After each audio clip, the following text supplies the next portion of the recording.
AITA for refusing to give my coworker their office back now that WFH has been cancelled. Back in 2023, a woman, Jen, in my building, left for maternity leave. After having her child, Jen took advantage of our company's WFH program, which left her office open. I placed in a request for the space with my manager, was given the go, so I got to leave my crappy cubicle for my very own private office. My employer has announced that WFH will end on 11/17/25. All employees are to be back in the office by that date. Yeah, that sucks, I know. Yesterday, WFH employees came in for tours and desk assignments. When Jen saw I was in her office, she became agitated and asked if I'd be leaving so she could take back over. I told her flatly that I had no intent to give up the office.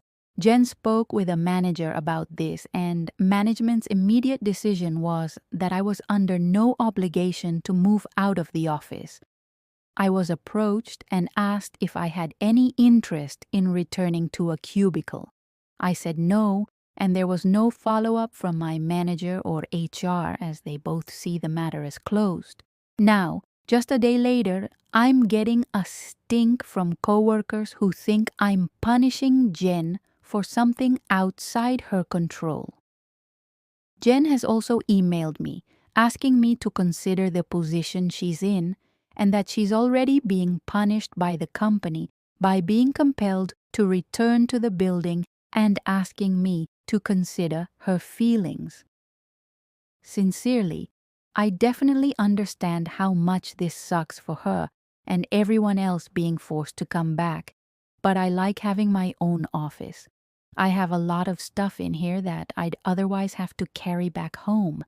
I'd be giving up the privacy that I've become adjusted to, and, if I'm being honest, I enjoy actually having a nice window to look out and none of the noise of the cubicles. AITA on this one. Edit. So a few people really brought up that I hadn't considered was the question of, if I vacated the office, would that necessarily mean Jen could have it back? On Monday, my manager had approached me about returning to a cubicle to verify my lack of interest.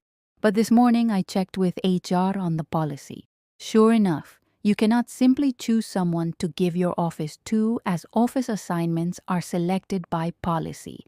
The office would go into the pool if I vacated, which means Jen would be competing with everyone else over it.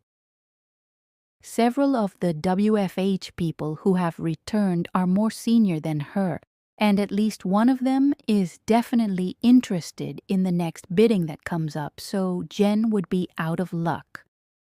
HR is going to circulate a reminder on the office bidding policies. I also brought up the email with my manager, who stated she will reply to it and CC in Jen's manager to ensure there is an understanding that this matter should be considered closed.